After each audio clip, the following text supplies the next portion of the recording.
muchas gracias por la presentación, muchas gracias por haberme invitado a este ciclo en el que de algún modo pues, forma un poco un puntito aparte, sencillamente porque, como acaba de señalar mi presentadora, Delfos, hombre, ciudad fue, pero aldeíta. Realmente, si Delfos ha pasado a la historia es por ser un magnífico santuario con un pueblecito al lado que, ¿para qué nos vamos a engañar?, solo le servía para una cosa, para escoger a una ancianita del pueblecito y que cumpliese la función de pitonisa, pitia o adivina del santuario. Por lo demás, la pretendida ciudad de Delfos no tuvo nunca una importancia. Bien, empecemos sencillamente situándonos. Aquí tenemos Delfos, en el centro de Grecia. El centro de Grecia, y como veremos en su momento, en el centro del mundo, ya que Zeus decidió enviar 2 águilas, cada una desde un extremo del mundo, para ver dónde estaba el centro, y las 2 se pegan un golpe encima de Delfos. Con lo cual quedó perfectamente delimitado que aquello era el ombligo del mundo. Bien, Delfos para nosotros es sobre todo, como digo, un santuario, y un santuario de Apolo, y un santuario de adivinación. Los 3 grandes santuarios de Apolo dedicados a la adivinación son el de Delfos y, en la zona de Asia Menor, el de Claros y el de Dídima. Los 3 tenían adivinos a su servicio. El de Claros era un hombre, los de Dídima y Delfos eran mujeres, pero tenían unos rituales bastante parecidos. Sin embargo, es evidente que el de Delfos fue el más importante de todos. A Delfos llegaba gente desde todo el mundo. Desde todo el mundo más o menos helenizado. Llegaban etruscos, llegaban romanos, llegaban gente de los lugares más variados, los cuales normalmente cogían 2 caminos para ir a Delfos. O bien partían desde Atenas, Tebas, etcétera, que es lo que solimos hacer todos en autocar cuando vamos a Grecia, o bien entraban por mar a Delfos. Entraban por el Golfo de Lepanto, de resonancias bélicas para nosotros, y desde ahí subían hacia Delfos. Vamos a tomar nosotros ese camino. Entramos en principio por el llamado hoy Golfo o Bahía de Itea, que está abierto al Golfo de Corinto y que tiene al final el puerto de Delfos, que hoy en día es Itea. Antiguamente era Cirra, pero estaban prácticamente en el mismo sitio. A partir de ese golfo vamos subiendo, y vamos subiendo todo el valle del río Plisto, o Pleistos. En la parte baja el río era más plano, dejaba espacio, según nos cuentan los historiadores y geógrafos antiguos, para que allí abajo se colocase el hipódromo para los Juegos Píticos. Ahí abajo, por tanto, cerca de la costa, en un espacio que todavía no se ha descubierto, corrían los caballos que dirigió victoriosamente el auriga de Delfos en su debido momento. Después vamos subiendo y llegamos a uno de los paisajes más bellos, más magníficos que yo recuerdo de toda Grecia. Siempre se dice que los griegos escogían para sus santuarios lugares cuyo paisaje ya se prestase a la inspiración. Efectivamente es verdad. Muchos de los santuarios griegos están colocados en lugares magníficos. Otros no. Realmente hace falta mucha inspiración divina para sentir la presencia de la divinidad en Olimpia, por ejemplo. Pues plano, con un río y nada más. Pero otros son fascinantes. Y Delfos lo es por encima de todos. Realmente, Delfos es un lugar que asombra a todo aquel que se dirige a él. Asombra porque está todo en pendiente. Es lo primero en lo que se fija todo aquel que va a Delfos y que se fijaban aquellos que iban a Delfos en la antigüedad. Esa especie de sensación de que desde el mar se iba ascendiendo hasta Delfos y desde la carretera de Atenas también se iba ascendiendo hacia Delfos. Había una sensación de pendiente, de que todo iba hacia arriba, y que efectivamente por encima de Delfos unas tremendas rocas, las rocas fedríadas, realmente cerraban la parte de arriba. Las rocas fedríadas son impresionantes desde Delfos. Aquí está tomada la foto desde el estadio de Delfos. Cierran realmente el conjunto de Delfos y fueron siempre un peligro para Delfos, en el sentido de que Delfos está en una zona, como toda Grecia, de carácter volcánico, y cada X tiempo, cada X siglos, un terremoto hacía caer un montón de piedras de las rocas fedríades sobre Delfos. Y para pasmo de los pobres griegos, que no sabían por qué los dioses jugaban a romperse sus propios templos, pues hundían los templos y había que volverlos a reconstruir. Insisto en este detalle. Vamos a ver un Delfos que es un Delfos histórico, un Delfos que sufre a lo largo de su historia varios derrumbes, varios terremotos, que hacen que quien visita Delfos en una época se encuentra un Delfos distinto del que lo visita en otra época, sencillamente porque se han hundido unas cosas, se han reconstruido otras, etcétera, etcétera. Es uno de los problemas más graves que se plantea el arqueólogo que excava Delfos. Es decir, bueno, ¿qué Delfos voy a encontrar? ¿El Delfos romano, el Delfos helenístico, el Delfos clásico, el Delfos arcaico? Por curioso que parezca, generalmente se encuentra uno el Delfos arcaico, y lo vamos a ver después. ¿Por qué? Porque es el que quedó aplastado por las rocas en tiempos inmemoriales, mientras que los más tardíos estuvieron a expensas de que la gente les robase las piedras. Y entonces han llegado menos hasta nosotros. Bien, por encima de las rocas fedríades ya llegamos a lo más alto, al Parnaso nevado, que hoy en día hay que reconocer que la nieve del Parnaso la utilizan los atenienses para esquiar, pero que en la antigüedad era algo infinitamente más importante. Allí vivía Apolo, allí vivían las musas, allí vivían toda una serie de genios de la naturaleza que asombraban a los griegos y les daba miedo acercarse a ellos. Justo a los pies de la cumbre había un lugar que todo el mundo iba a visitar de forma reverencial. Era el Antro Coricio, lo describe Pausanias. Era una cueva magnífica, grandiosa, a la que llegaba bastante bien la luz hasta bastante profundidad, pero que asombraba a todos los visitantes porque tenía enormes conjuntos de estalactitas y estalagmitas. Es decir, debía de ser una cosa que al griego, que no estaba acostumbrado a la espeleología, pues le resultaba una cosa por lo menos llena de misterio, mayor misterio que se añadía a la figura de las musas que inspiraban, o a la figura de Apolo que resplandecía desde los cielos. Bien, este es el ambiente en el que nos vamos a mover. Un ambiente que se prestó desde el principio a la religiosidad, al culto. De hecho, sabemos que el santuario de Delfos, tal y como nosotros lo conocemos, empieza realmente a funcionar hacia el siglo VIII a.C., hacia la época de Homero, un poco antes de la época de Homero. Los restos no nos permiten hablar de algo anterior, pero sí que nos han quedado restos de época micénica, que nos muestran que allí hubo una población, que incluso tenía una muralla, que dicho sea de paso pasaba justo por debajo del templo, y que esa población, aunque no tenía el típico palacio micénico, era solo un conjunto de casas, sí que debía de tener un culto bastante importante, porque han aparecido, sobre todo, grandes tinajas llenas de exvotos, lo cual permite pensar que ya los micénicos rendían culto de algún modo a alguna energía natural. Si hacemos caso a los griegos clásicos, esa energía natural era muy clara, era Gea, la tierra, sencillamente. Gea, para los griegos clásicos, había sido la primera propietaria del santuario que después ocuparía Apolo.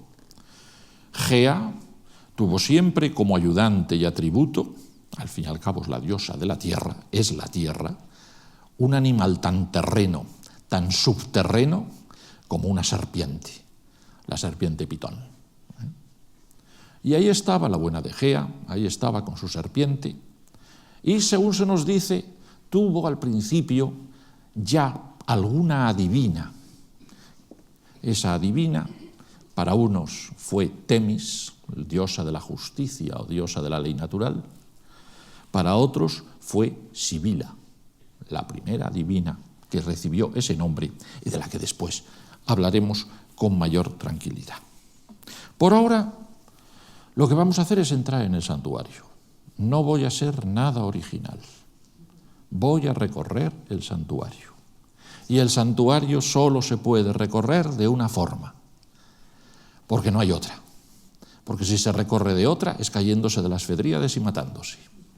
Es decir, no tiene más que una entrada el santuario, y es la entrada a la que se llegaba tanto si se venía desde Atenas como si se subía subiendo el río desde el mar.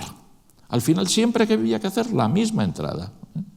Y es por tanto la que todo el mundo en la antigüedad hizo, la que se nos ha descrito y la que vamos a hacer. Para este primer tramo de la visita vamos a seguir a la gran guía turística griega de toda la vida, a Pausanias. Pausanias, allá hacia el año 160, a caballo entre el reinado de Antonino Pío y Marco Aurelio, recorrió toda Grecia y se dedicó a hacer una especie de, no me meto en los detalles, una especie de guía turística para quien quisiese visitar Grecia. Su tono es el de guía turística, pero erudita. Es decir, va diciendo lo que va encontrando por el camino y de vez en cuando dice, por cierto, y esto responde a esta leyenda, pumba, y nos cuenta la leyenda, sencillamente. Hay tramos en los que pasa corriendo porque parece que no le interesan, otros en los que se queda parado, probablemente porque le llovía esa tarde y se metió a cubierto y se puso a escribir. Realmente no se sabe muy bien por qué dedica tantas páginas a unas cosas y otras parece que sencillamente no dice nada. Y en el caso de Delfos, pues lo cierto es que nos da la impresión de que quería llegar enseguida al santuario. ¿Por qué? Porque cuando se acerca a Delfos, a la entrada de Delfos está el santuario de Atenea Pronaia, el cual, pues hombre, hoy en día se acerca uno a verlo porque por lo menos tiene reconstruida la tolos o templo redondo del santuario de Atenea Pronaia. Pero lo cierto es que nuestro buen Pausanias no dice casi nada. Entrando en la ciudad, dice, hay varios templos sucesivos. El primero estaba en ruinas cuando lo vi. Insisto en este pequeño detalle. Los autores que vamos a ver hoy, que son Pausanias y después Plutarco, son señores que ven el santuario ya en decadencia y que inciden en ello. Se dan cuenta que en el siglo II después de Cristo, que es cuando lo ven, el santuario ya está mal, ya está tocado. Ya hay partes que están en ruina, partes que están abandonadas. Y esto lo dice bien claramente, como digo. El primero estaba en ruinas cuando lo vi. El siguiente se encontraba vacío de imágenes y de estatuas. El tercero guardaba efigies de algunos emperadores romanos. Y el cuarto respondía a la advocación de Atenea Pronaia. Ese por lo menos tenía, según nos dice, alguna imagen de bronce. Bien, después de ello, sigue y dice, junto al santuario de la Pronaia hay un santuario del héroe Fílaco. Este Fílaco era muy famoso entre los delfios por haberles ayudado durante la invasión de los persas. No tenemos mucha seguridad, pero tendemos a pensar que ese santuario, ese Herón dedicado al héroe Fílaco, es en realidad la Tolos de Delfos, ese edificio redondo que vemos aquí. Ese edificio que, reconstruido, es esta obra, verdaderamente fue una obra muy importante en su época, fue hecha a principios del siglo IV a.C. por un arquitecto llamado Teodoro de Fócide, el cual se escribió todo un tratado para explicar lo bien que le había quedado la Tolos, y verdaderamente se lo merece. Es decir, fue una obra realmente interesante, tanto el edificio como el tratado. El tratado, todavía siglos después, Vitruvio lo estudia y lo comenta. Es decir, debía de ser una obra bastante conocida. Bien, nosotros seguimos adelante y llegamos al gimnasio. Quien haya estado en Delfos más o menos irá siguiendo. Si no, pues no os preocupéis tampoco. No hace excesivamente al caso, sobre todo para Pausanias. Pausanias es un hombre de la antigüedad y los tratadistas griegos y romanos tienen una mala virtud al hablar de arquitectura, y es que solo les interesan los templos. La arquitectura civil no les interesa en absoluto. Y entonces, nuestro buen Pausanias pasa por el gimnasio sin hablar del gimnasio. Se limita a decir, en el sector del gimnasio que está al aire libre, hubo al parecer en épocas antiguas un bosque. Ulises fue herido allí encima de la rodilla por un jabalí. Punto. Eso es todo lo que dice del gimnasio. Lo único que interesa es que Ulises se hizo allí la famosa rodilla que cuando volvió a Ítaca descubrieron que era Ulises precisamente por la herida que llevaba en la rodilla. Es todo lo más que se le ocurre. Para nosotros, en cambio, realmente es fascinante este gimnasio, porque es el gimnasio más antiguo que nos ha llegado de Grecia, del siglo IV a.C., y con todos sus elementos. Aquí en primer plano lo que veis, aunque queda muy poco de las columnas, es la pista cubierta para entrenarse en las carreras, lo que se llamaba el xistos. Y al lado hay otra pista, que la veis más abajo, lo que se llamaba el paradromis, que servía para entrenarse cuando no llovía. Es decir, verdaderamente tenemos todas las formas de entrenarse. Todos los demás espacios son espacios que están pensados precisamente para los entrenamientos, porque no podemos olvidar que desde principios del siglo VI a.C. en Delfos existen unos juegos píticos, los juegos píticos, que son juegos panhelénicos igual que los de Olimpia. Si los de Olimpia se celebraban cada 4 años, los píticos se celebraban 4 años, pero justo entre medias de los olímpicos, para que así todos los atletas pudiesen pasar de unos a otros, sencillamente. Entonces, estos atletas llegados a Delfos necesitaban un sitio para entrenarse, y Delfos les ofrecía unas instalaciones verdaderamente magníficas. Aquí tenemos otra vista, y en concreto ahí adivinamos detrás de un árbol una piscina, una verdadera piscina, la más bella, la más completa de las piscinas que nos hayan llegado de Grecia, 10 metros de diámetro, donde, pues hombre, yo no digo que se pudiesen hacer muchas nataciones, pero tampoco había pruebas de natación en los ejercicios atléticos griegos. Para lo único que servían era para refrescarse después de haber hecho las carreras en el xistos o en el paradromis. Bien, visto esto, podemos seguir adelante. Y sigue adelante el propio Pausanias. Dice, subiendo del gimnasio por el camino que lleva al santuario de Apolo, a la derecha se encuentra el agua de la fuente Castalia, agradable de beber. Aquí verdaderamente es triste que eso es todo lo que ve Pausanias. La fuente Castalia. Todavía a todos la resonancia de la fuente Castalia es la de la inspiración de la poesía. Todo poeta del siglo XVI, XVII o XVIII bebía mentalmente en la fuente Castalia que le ofrecía a Apolo con su benevolencia, acompañado por todas las musas en su Parnaso. Véanse, pues eso, Poussin, Rafael, todos los Parnasos, Mengs, todos los Parnasos que se hayan hecho tienen su fuente Castalia personificada. Pues nada. Es todo lo que se le ocurre. Realmente se nota que lo que quiere es llegar enseguida al santuario. Quiere llegar al santuario, quiere verlo. Entonces se olvida de decirnos, por ejemplo, pues hombre, que esa fuente Castalia servía para que todos los peregrinos se purificasen en ella antes de entrar en el santuario, para que los propios sacerdotes del santuario se purificasen allí antes de empezar a oficiar. Es decir, realmente era un lugar de enorme importancia ritual. Aquí os muestro parte de la fuente Castalia. La fuente Castalia, igual que el gimnasio, he de señalar, es de las últimas partes del santuario que se han excavado y acondicionado en Delfos. Delfos tradicionalmente ha sido excavada desde fines del siglo XIX por la escuela francesa de Atenas, pero la excavó toda.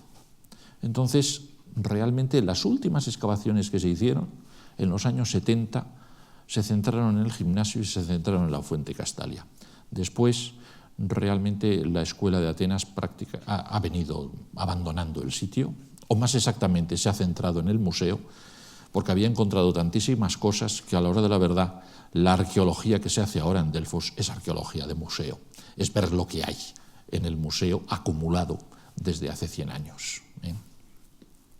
Bien, por tanto, pues yo reconozco que la primera vez que fui a Delfos no encontré la fuente Castalia, más exactamente encontré la fuente Castalia romana que está 100 metros más arriba, pero la fuente Castalia de verdad, la que está al lado de la carretera hoy en día, esa se acondicionó en los años 70 y es la que os muestro aquí. Y ya llegamos a la entrada del santuario. Al llegar a la entrada del santuario vamos a cambiar de guía. Vamos a cambiar de guía. Pausanias es muy aburrido, de verdad. No, lo dice todo, pero es muy descriptivo. Verdaderamente es una guía, es una simple guía de turismo, Pausanias. Cambio, ahora vamos a coger otro guía, y otro guía infinitamente más interesante. Es Plutarco. Plutarco es mucho más interesante. Plutarco es anterior a Pausanias. Pausanias escribe, como digo, hacia el año 160 a.C. Plutarco es un señor que nace en la época del emperador Claudio, prácticamente, en el año 45 después de Cristo. Es un señor de Queronea, un señor de la zona cercana a Atenas, de familia bien. No hay noticia de que diese golpe en toda su vida. Verdaderamente debía de tener terrenos familiares para vivir tranquilamente. Pero, hombre, de vez en cuando te sale un señor que no tiene nada que hacer, pero que tiene intereses, te puede salir un personaje pues como Plutarco. Ya desde jovencito, ya desde niño, viendo que apuntaba maneras, sus padres me le enviaron a Esmirna para que estudiase literatura. Allí se estaba creando todo un movimiento literario que conocemos como la Segunda Sofística, de la que formaría parte el propio Plutarco. Después debieron pensar que le interesaban muchas cosas y lo enviaron a Alejandría. Y allí estuvo y estudió. Fruto de ello sería un tratado maravilloso que se llama Sobre Isis y Osiris, que fue durante siglos el tratado más importante que conocieron los europeos sobre religión egipcia. Y luego pues volvió a Atenas. En Atenas estudió filosofía platónica con Amonio y tenía 22 añitos, era un estudiante de carrera, digamos, cuando tuvo su primera gran consagración. Su maestro, Amonio, se lo llevó con él como ayudante para enseñar Delfos. Es la primera visita que hizo a Delfos, para enseñar Delfos nada menos que a un emperador. Corría el año 67 y Nerón estaba visitando Grecia. Con lo cual tuvo el gusto de escuchar a su maestro hacer de Cicerone del emperador Nerón en una discusión que él recuerda siempre como que debió de ser tremendamente larga y erudita entre los dos personajes, lo cual no obsta para que por otros lados sepamos que de esa visita Nerón sacó bastantes centenares de esculturas que se llevó a Roma desde Delfos, sin más, sin pedirlas prestadas. A partir de ahí, la vida de Plutarco será una vida cada vez más cercana al mundo romano, hará varias visitas a Roma, sobre todo para buscar datos para la que será su gran obra, su obra magnífica, la que todos conocemos, las vidas paralelas de Plutarco. Efectivamente, fue reuniendo datos y datos y datos sobre personajes famosos en todas partes. Y luego pues fue ascendiendo en puestos que todos adivinamos que, hombre, no debían de dar mucho trabajo. Eran todo cargos honoríficos. Pero entre esos cargos honoríficos solo nos interesa uno. Cuando yo era maduro, allá hacia el año 88-89, le nombraron sacerdote de Delfos. Quiere decir que Plutarco fue un señor que, aunque sea por razones funcionariales, se tuvo que conocer bien el santuario. Y efectivamente se conoció bien el santuario y nos da datos infinitamente más entretenidos que los de Pausanias a la hora de visitar este santuario. Vamos, por tanto, a partir de ahora, a ir dejando de lado al bueno de Pausanias y vamos a poner a Plutarco. Y antes que nada, ¿por qué os pongo a estos señores? Sencillamente porque son dos estatuas que en distintas épocas se han considerado retratos de Plutarco. Mentira los dos. El señor de la izquierda es del siglo III a.C., por tanto, 3 siglos antes de Plutarco. El señor de la derecha es más de la edad de Pausanias que de Plutarco. Es decir, ninguno de los dos parece que sea Plutarco, pero bueno, no habiendo retratos de Plutarco, me he limitado a poner los dos que se le atribuyen. Y vamos a entrar de manos de estos señores a ver el santuario. Vamos a entrar por la puerta, que está ahí, y vamos a ir siguiendo tranquilamente toda la vía sacra hasta llegar hasta el templo. Realmente, Martinsen tiene la teoría de que el urbanismo sacro de los griegos es un urbanismo paisajístico, pintoresco, es decir, de absoluto desorden, y desde luego se inspiró en Delfos para hacer tal afirmación. Es decir, todo se mueve a la buena de Dios, se fueron colocando cosas en el santuario, unas detrás de otras, y se fue avanzando por ellas. Vamos, por tanto, a ir siguiendo el camino, entramos por la puerta, subiremos por aquí, daremos la vuelta por aquí, subiremos, después adelanto, nos daremos una puestecita por aquí arriba para subir y acabaremos nuestra visita realmente en el templo, propiamente dicho, que es el eje, la razón de ser de todo el santuario. El punto de partida lo empezamos ahí abajo. Si pongo esta imagen, aunque sea tan fea, es porque es la única que he encontrado que muestra que aquí, al principio, según se entra, estaba todo lleno de exvotos de estatuas de bronce. Pausanias se entretiene en contarnos quién es cada uno. Y Plutarco nos da la razón. Porque al hablar en sus tratados sobre Delfos, que tiene 3 tratados sobre Delfos, uno de ellos es un recorrido por Delfos. Cuando hace ese tratado de un recorrido por Delfos, que se llama Sobre los oráculos de la Pitia, o bien sobre por qué la Pitia no profetiza ahora en verso, son los 2 títulos que tiene ese tratado, al hablar de esto nos señala que iba con un amigo suyo y que lo que más les podía desesperar a los dos era que los guías que llevaban se entretenían en leer todas las inscripciones. Pues efectivamente, da la impresión de que Pausanias se tragó todo lo que le decían los guías, la lectura de todas las inscripciones, iba tomando nota y nos las contaba todas. En concreto, hay una serie de datos que nos da Pausanias, que es todas estas estatuas son exvotos dedicados por distintas ciudades en ocasión de victorias, generalmente de victorias sobre otros griegos, es decir, típico monumento de los espartanos por su gloriosa victoria en Egospótamos, en las que le pegamos bien una buena paliza a los atenienses.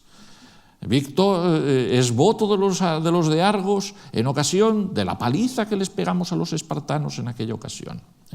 Con lo cual, pues bueno, por lo menos se equilibran, es decir, cada cual iba a ver en qué batalla había sido vencedor y pasaba al lado de aquella en la que había resultado perdedor. Pero una de estas obras, hace años, tuvo una cierta importancia porque es la que el conjunto de esculturas que, según Pausanias, se hicieron en conmemoración de la batalla de Maratón por parte de los atenienses y fue una obra juvenil de Fidias.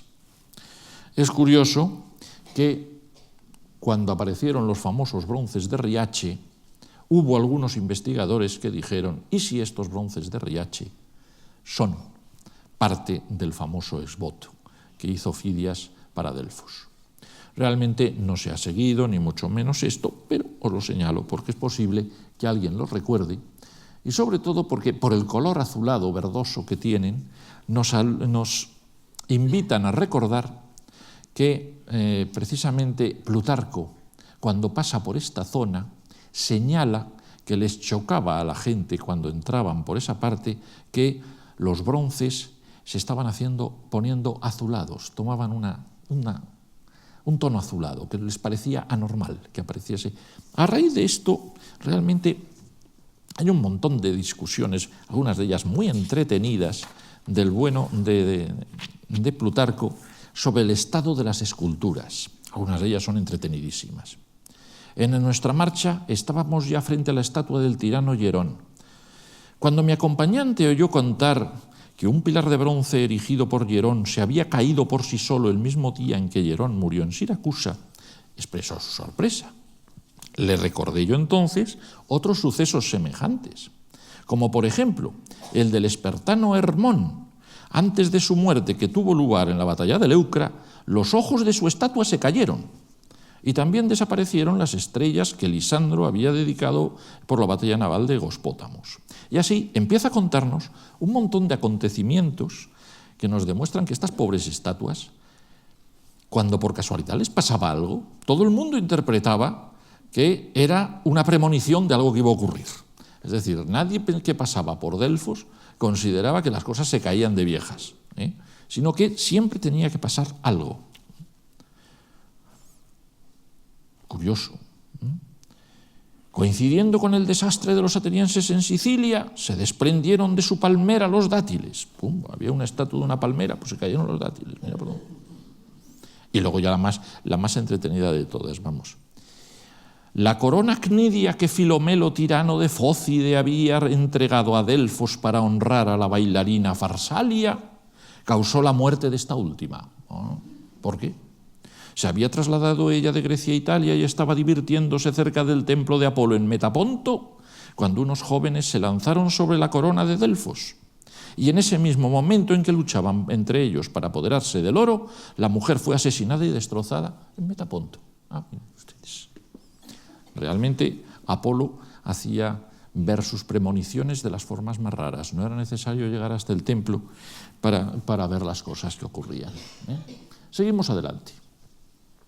Hoy en día, según va uno subiendo, si hay algo que resulta fascinante es el tesoro de los sifnios. Hoy en día está en el museo todo él.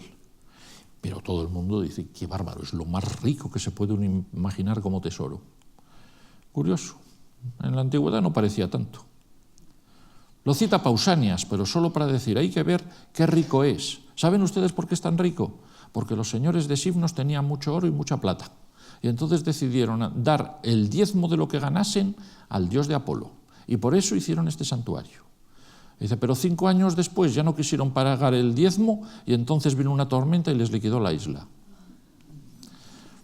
Realmente se lo debió de contar el Cicerone.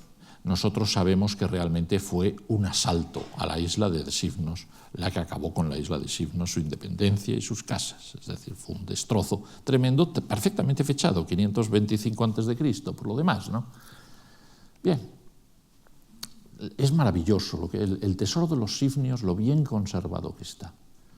Tiene sus frisos, tiene sus frontones. Lo único que se echa de menos, yo lo digo como historiador del arte, es que tenía la firma del escultor, pero la tenía en un escudo y se ha roto precisamente esa parte del escudo. Lo único que dice es, lo hizo, perenganito de tal, lo hizo, el perenganito de tal ha desaparecido. ¿Qué le vamos a hacer? No sabremos nunca quién hizo estas maravillas o quién hizo en el frontón la lucha de Apolo y Hércules por el trípode de Delfos, que no os pongo en el original, sino en una representación de un vaso de la misma época, para por lo menos, pues hombre, cambiar un poco la estética. Desde ahí seguimos subiendo, íbamos pasando al lado de tesoros y al fondo nos encontramos el tesoro de los atenienses, perfectamente restaurado. No os preocupéis, todos estos edificios cuando aparecen con las columnas levantadas son restauración. En Grecia difícilmente nos ha llegado una columna en pie. Los terremotos en Grecia han acabado con casi todos los monumentos, por tanto, pues hombre, salvo el Partenón y unos cuantos edificios señeros, lo normal es que cuando recorre uno Grecia y ve una columnita, la columnita está rehecha, sencillamente. Aquí, curioso, Pausanias nos dice que los atenienses levantaron este tesoro para conmemorar la batalla de Maratón. Hoy en día no lo tenemos tan claro. el estilo de este tesoro parece un poco anterior. Debió ser un tesoro hecho para la instauración de la democracia en Atenas, que ocurrió 15 años antes. Pero bien, no nos dedicamos, sigamos adelante, subamos, dejamos atrás el tesoro de los atenienses. Y aquí, justo detrás del tesoro de los atenienses, los franceses en sus excavaciones encontraron totalmente descolocado, y sin que sepamos por qué, el grupo de Cleobis y Bitón. Ya digo, a veces nos encontramos mejor las obras más antiguas, mientras que se nos han perdido las más recientes. El grupo de Cleobis y Bitón no lo vio nunca Pausanias, no lo vio nunca Plutarco. Estaban ya derruidos hacía muchísimo tiempo. Quien nos habla de ellos es Heródoto en el siglo V a.C., que él sí que los vio y que nos cuenta la famosa historia de que Cleobis y Bitón eran unos jovencitos de Argos que tenían una madre que era la sacerdotisa de Argos y que no encontrando los bueyes que tenían que tirar del carro de la madre, se uncieron al yugo, tiraron del carro de la madre y llegaron al santuario de Hera, en Argos, que no está en Argos, sino a 12 kilómetros de Argos, cuesta arriba. Llegaron ahí arriba, estaban tan agotados que se cayeron en el suelo, y su madre le dijo a la diosa que les diese lo mejor que podían obtener unos hijos tan buenos de los dioses. Y la diosa le hizo caso, los dejó dormidos para siempre. Sabio criterio de los griegos, que estiman que no hay mejor muerte que la que no se entera uno. Pues bien, estos aparecieron allí. Seguimos adelante. Vamos a seguir adelante nuestro paseo. Subimos por aquí. Aquí nos vamos a encontrar una parte vacía, es lo que llamaban los antiguos la era. Y Plutarco realmente nos relata lo que se hacía en la era. Se hacía una especie de cabaña todos los años, y esa cabaña se consideraba que era la casa de la serpiente Pitón. Y un jovencito iba a matar a la serpiente Pitón. Se hacía el ritual con unas procesiones, etc., y servía para eso. Pero no nos vamos a entretener en eso. Nos vamos a entretener más en la roca de la Sibila. Aquí sí que merece la pena que nos entretengamos. Vamos subiendo, es esa roca que se ve arriba a la derecha. La roca de la Sibila, todo el mundo nos habla de ella. Plutarco y Pausanias, todo el mundo nos cuentan que esa es la piedra en la que, según la tradición local, Sibila, o más exactamente, la Sibila de Delfos, emitió sus oráculos en una época indeterminada. Hasta a veces se nos da el nombre de esta Sibila, se llamó Herófila. Bueno, y se discute quién era esta Sibila. A los propios antiguos el mundo de las sibilas les resultaba fascinante. Hoy en día entendemos, a través de lo que dicen ellos, lo que era el mundo de las sibilas. Parece ser que hubo una mujer en época antiquísima, remota, imposible de fechar, que se llamó Sibila, que recorría las ciudades y recorría los campos, y cuando llegaba a las ágoras, entraba en éxtasis, se ponía a danzar, se ponía a gritar, se ponía a hacer los movimientos más extraños y convulsos, mientras que decía cosas. Y la gente, lo que creía oír, consideraba que eran premoniciones del porvenir. Con el paso del tiempo, se fueron recogiendo estas premoniciones del porvenir de Sibila. Pasaron los siglos, y como suele ocurrir en estos casos, llegó un momento en que había tantas premoniciones de Sibila que ya empezaron a pensar con cierta sensatez los más racionalistas, no es posible que una sola persona haya hecho tantas predicciones. Y entonces se empezó a pensar que es que había habido varias Sibilas, y una de ellas habría sido la Sibila de Delfos. Y entonces hubo gente que dijo, es que a lo mejor la primera divina que hubo en Delfos fue esta Sibila Herófila, la Sibila délfica, y detrás de ella vendrían las pitonisas, las pitias.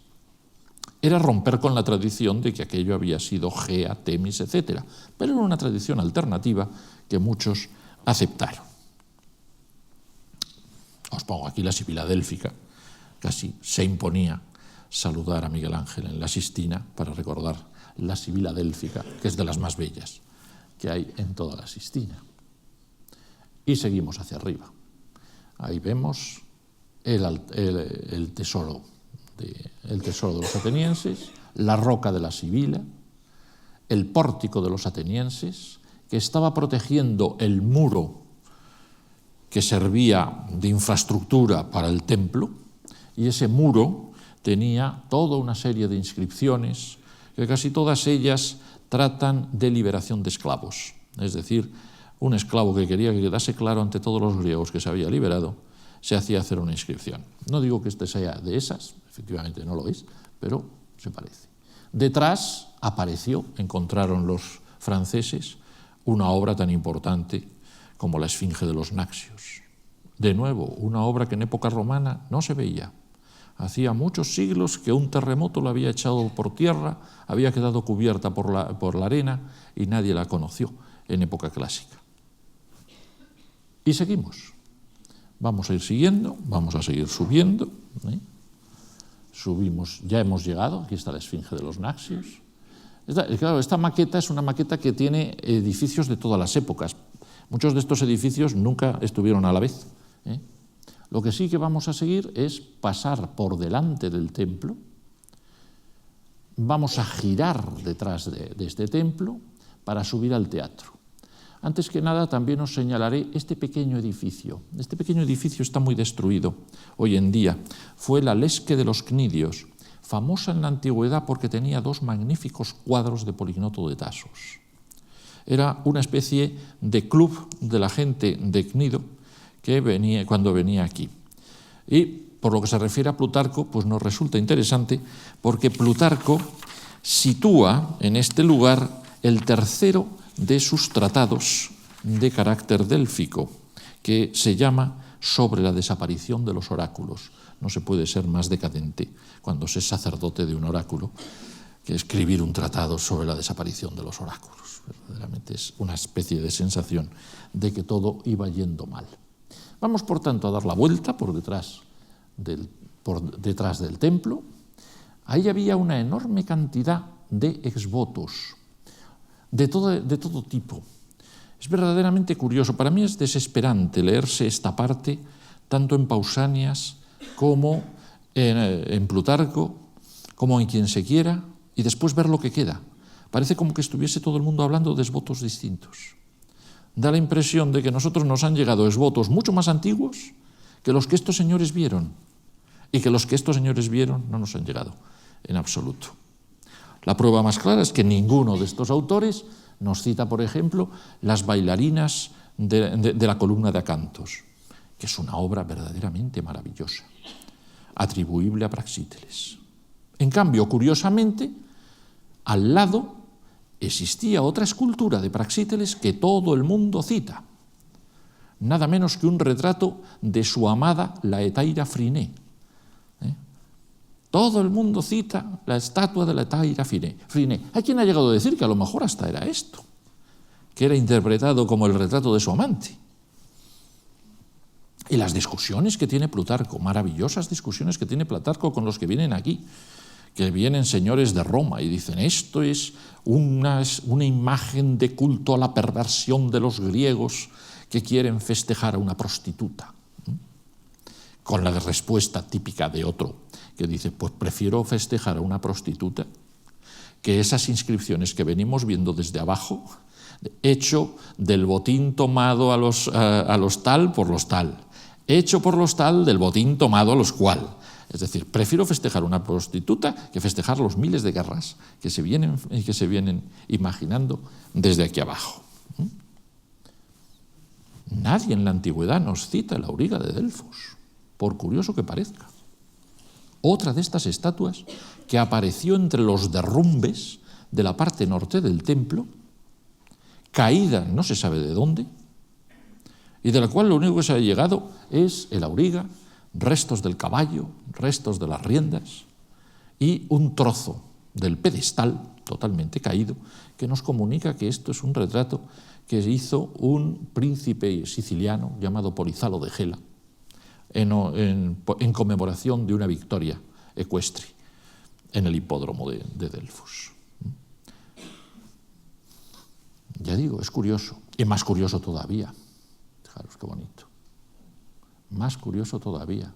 Nadie nos menciona una obra tan magnífica como el Antínoo de Delfos. Y aquí no hay razón. Porque bien, me diréis, vale, Plutarco no podía mencionarla. ¿Por qué? Porque murió en el año 125 y Antínoo murió y fue divinizado en el año 130. Por tanto, por 5 años no pudo conocer esta estatua. Pero Pausanias sí. Pausanias escribe 25 años después de que se haga esta estatua y no la menciona. Hombre, parece que es una pieza suficientemente interesante, vamos. Seguimos, no quiero entretenerme más. Una carrera para arriba para ver el teatro, una carrera más para arriba todavía para ver el estadio, que según nos dice Pausanias, fue acabado por un multimillonario con visos de filósofo llamado Herodes Ático en su propia época, que fue el que le remató las gradas y le hizo una serie de detalles en mármol, incluido las líneas de salida de los señores que corrían en el estadio, y ya vamos a volver a donde hay que volver, al templo, al centro de todo. El centro de todo está en el templo. Yo creo que pocos rincones de Grecia se han excavado tanto como lo que hay debajo de ese templo, para ver cómo funcionaba el oráculo de la Pitia. ¿Cómo funcionaba este oráculo? Vamos a ver esto lo que es. Este es el templo. Entraremos por la puerta, que está al fondo, está ahí a la derecha. Entraremos en el templo. Sabemos que en el interior del templo había las columnatas y en un rincón un foso al que se accedía por una escalerita y en el que se colocaba la pitonisa, la pitia, sentadita en un trípode, con una rama de laurel en una mano. Le daban de beber agua de la fuente Casótide, que pasa justo por debajo del templo, y que se podía coger agua, por tanto, desde allí. Y finalmente olía unos vaos, según nos dicen, que eran los que le hacían entrar en éxtasis. Imaginaréis que, claro, ante esta tesitura todo el mundo se ha vuelto loco buscando aquello. Vamos a entrar por la puerta. Esto es la puerta. A la derecha, reconstruido un pilar de época helenística, el pilar del rey Prusias de Bitinia, obra por lo demás totalmente secundaria. Por esa rampa se subía. Después de que todos los que venían a consultar a la Pitia se hubiesen reunido abajo, entre todos habían comprado una cabra y había que hacer el sacrificio de la cabra. Sabemos muy bien cómo se hacía el sacrificio. Realmente Plutarco, por ejemplo, nos lo relata perfectamente. Nos dice que era importantísimo que la cabra, cuando la mojaban con agua de la fuente, Casótide, que estaba ahí al lado, temblase de arriba abajo. Nos informa curiosamente de que cuando se hacía un sacrificio en Grecia había que mojar al animal. Si el animal reaccionaba, entonces es que aceptaba ser sacrificado. Entonces, sacrificio y punto. Pero en el caso de la cabra de Delfos, según nos dice, no bastaba que diese que se moviese, no, tenía que temblar hasta la punta de las pezuñas. Si no temblaba hasta la punta de las pezuñas, no se sacrificaba la cabra y todo el mundo se volvía para casa. Lo cual podía ser un cierto fastidio porque solo había un día al mes en que se pudiese hacer la consulta a la Pitia. El día 7, para ser exactos. Bien, pongamos que nos ha funcionado la cabra. Nos cargamos la cabra, la sacrificamos, la ofrecemos en el altar que habían dado los señores de Quíos, que estaba justo delante del santuario, y nos metemos. Entramos en el santuario y entramos como los grandes que allí entraron siempre, Grandes visitantes habían ido al santuario desde los principios. ¿Quién no recuerda, por ejemplo, a Creso, que fue allí cuando le estaba atacando el rey Ciro de Persia? Tenían entre medias el río Alis en el centro de Anatolia, y la Pitia le dijo: si un ejército pasa el río Alis, un gran imperio se hundirá. Él pasó el río Alis pensando que el imperio que se iba a hundir era el persa, pero no, era el suyo. Creso verdaderamente era un maniático. Anteriormente había ofrecido, y era muy chocante porque lo cuenta Plutarco en concreto, por ejemplo, había ofrecido allí, en la propia Delfos, una estatua a su panadera. Todo el mundo diciendo: ¿y por qué está la panadera del rey Creso aquí colocada? Y dice: pues por una razón muy concreta. El padre del rey Creso había tenido 2 esposas, y Creso era hijo de la primera. Pero la segunda esposa planeó matar a los hijos que había tenido la primera. Y entonces encargó a la panadera que diese veneno a los hijos. Y la panadera avisó a Creso. Le dijo: mira, no te voy a envenenar, pero tu madrastra te está intentando liquidar. Entonces Creso, evidentemente, cuando subió al poder, mató a su madrastra e hizo una estatua de su panadera. Lo cual era verdaderamente muy digno. En cuanto a Alejandro Magno, ahí le tenéis.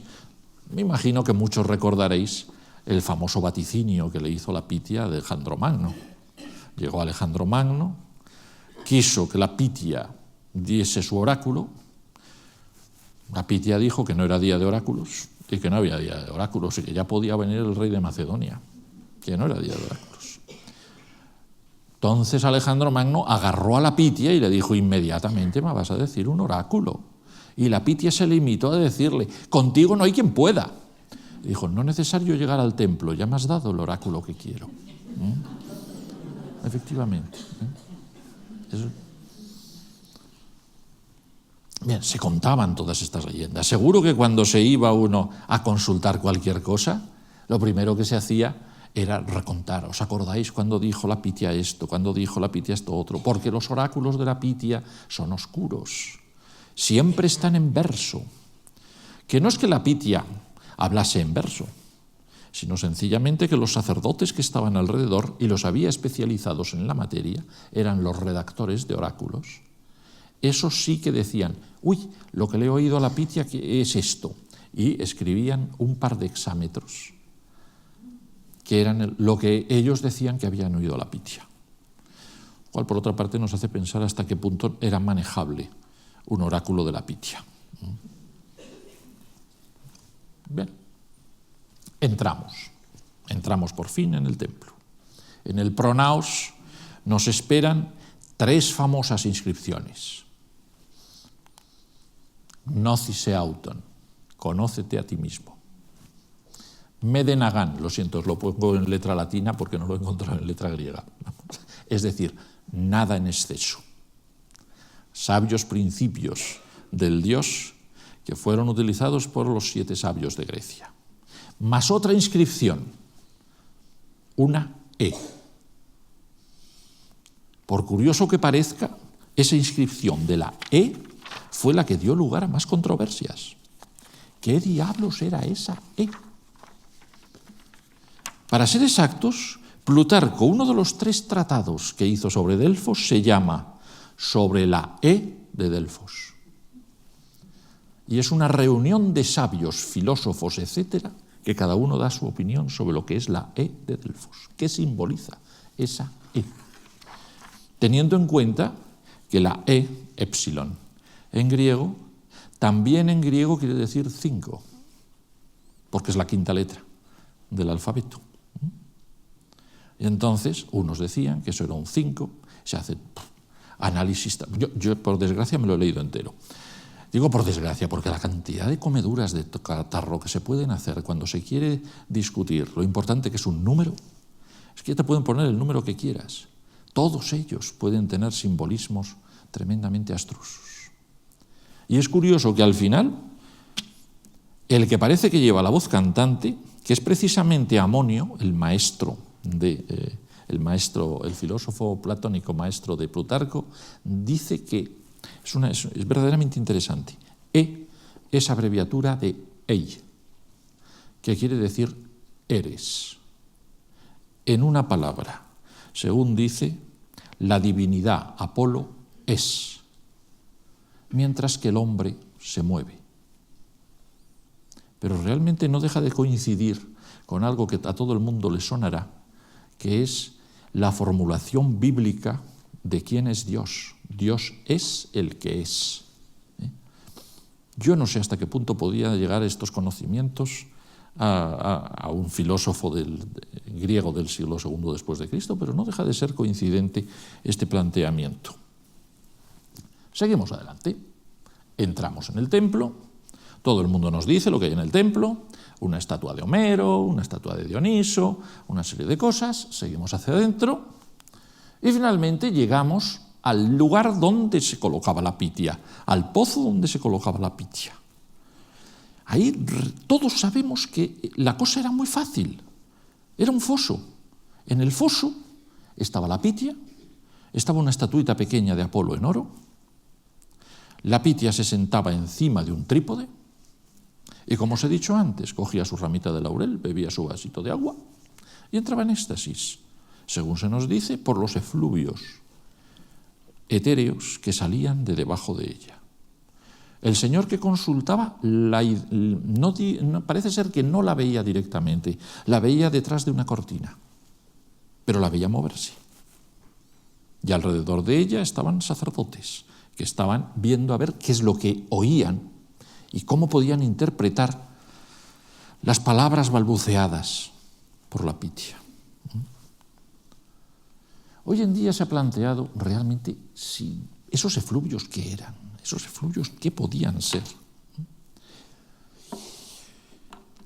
Hay una cierta unanimidad por parte de todos los autores antiguos de decir que los orígenes del santuario, los orígenes de la adivinación en Delfos ocurrieron, como siempre, en época remota e indeterminada, in illo tempore, cuando pasó un pastor por allí con unas cabras. Las cabras sintieron unos efluvios que venían de un foso y se pusieron a gritar, a saltar, a dar saltitos y a balar de una forma anormal. Acercándose el pastor, recibió los efluvios y se puso a predecir el porvenir. Eso nos lo cuentan todos. Debía de ser la leyenda oficial que te contaban en Delfos. Con pequeñas variantes, todos nos lo cuentan. Hay quien dice que, bueno, que luego vinieron los amigos del Cabrero y todos predecían el porvenir. Bien, otros no lo dicen. Otros intentan explicar cómo de eso se pasa a la pitia.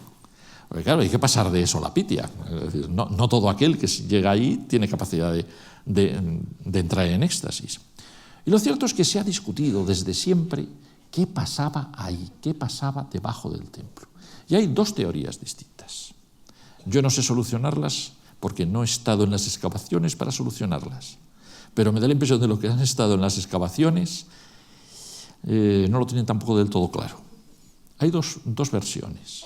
Según unos, hay unas fallas, la falla de Kerna y la falla de Delfos, que pasan por debajo del templo y que es posible que en época antigua dejasen pasar efluvios volcánicos de los que nunca más se ha sabido.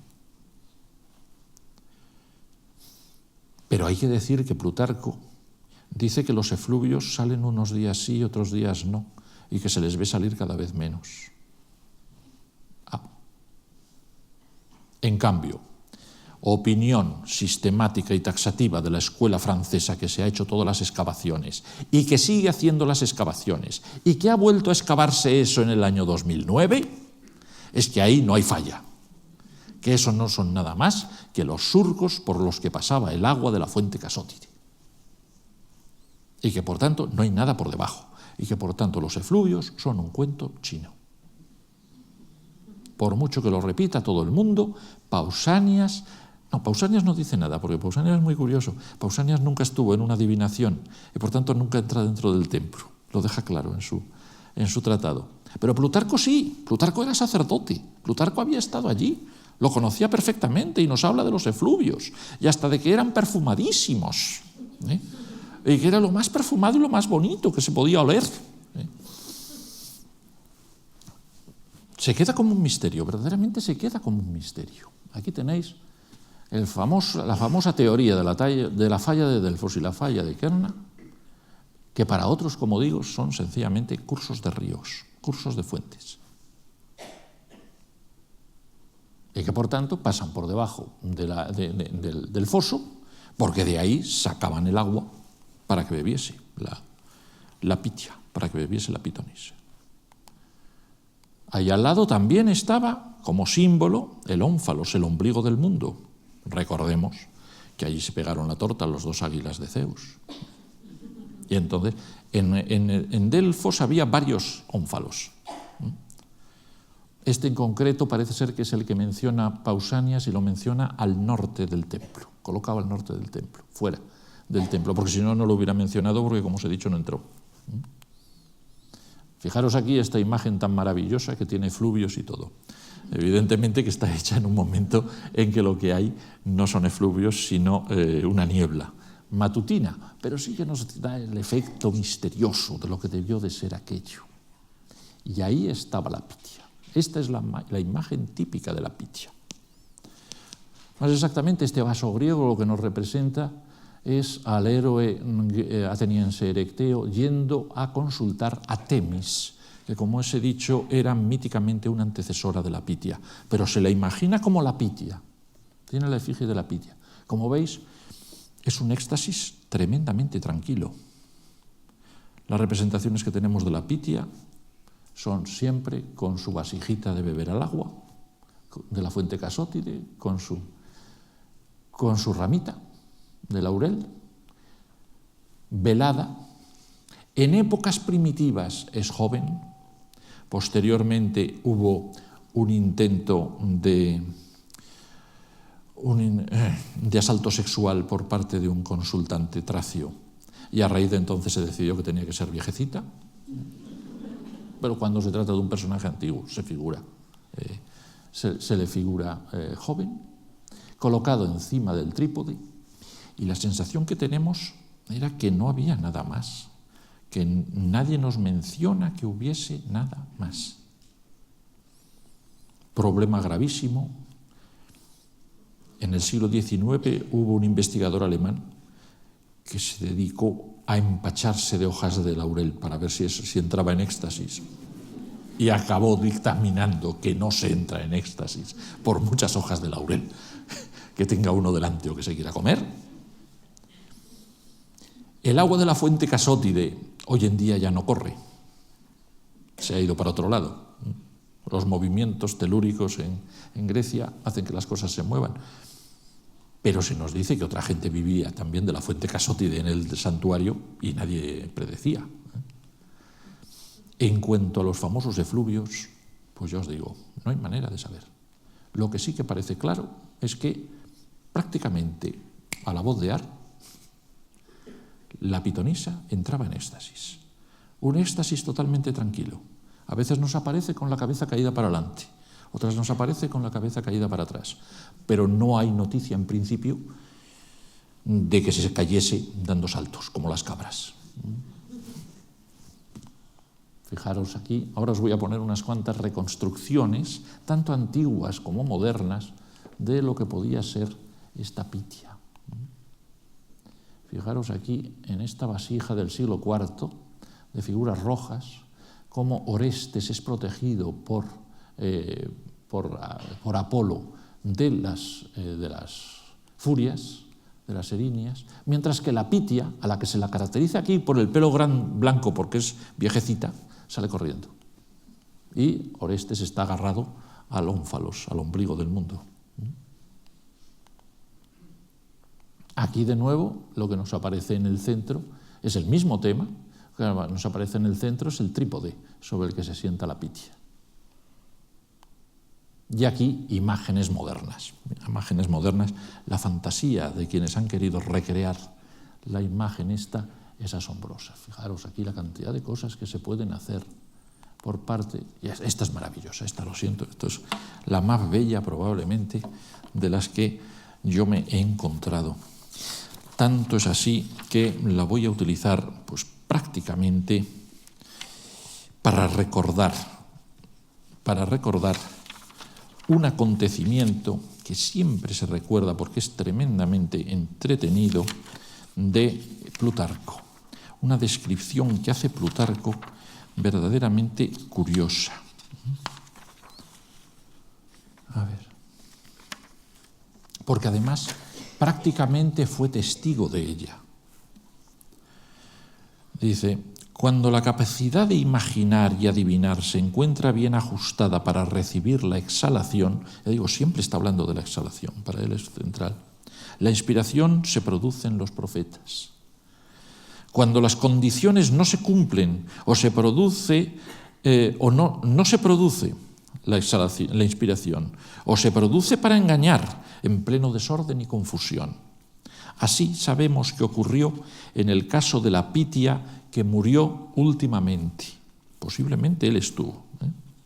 Habían acudido consultantes de lugares lejanos, pero según parece la víctima permaneció inmóvil e insensible a las primeras libaciones. Entonces los sacerdotes se excedieron en su empeño y apremiaron a la Pitia de modo que cuando ya estuvo totalmente, apremiaron a la cabra, de modo que cuando ya estuvo totalmente empapada y casi ahogada, se rindió. ¿Qué sucedió entonces con la Pitia? Bajó al oráculo, según dicen, resistiéndose y de mala gana. Enseguida se advirtió por la ronquera de su voz en las primeras respuestas que no se reponía. Igual que un barco agitado, estaba llena de un soplo mudo y maligno.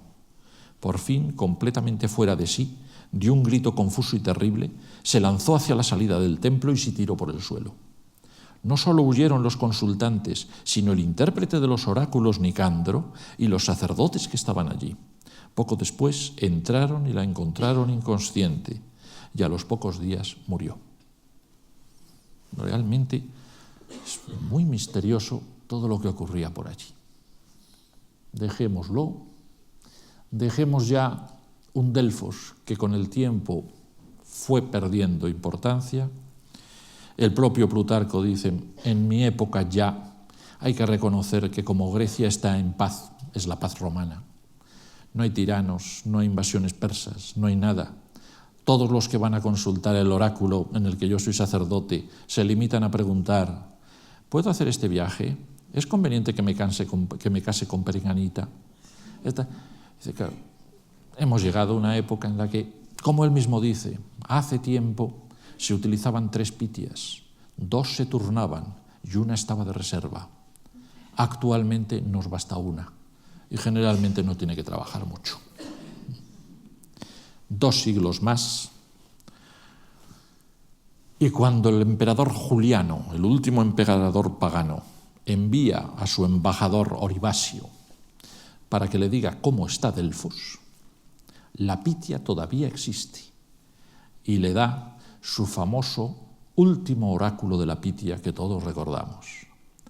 Decid al emperador, el vestíbulo decorado se ha caído por tierra, Apolo ya no tiene morada, ni laurel profético, ni fuente que hable, el agua parlante se ha callado. Y así se cayó el oráculo y hasta hoy.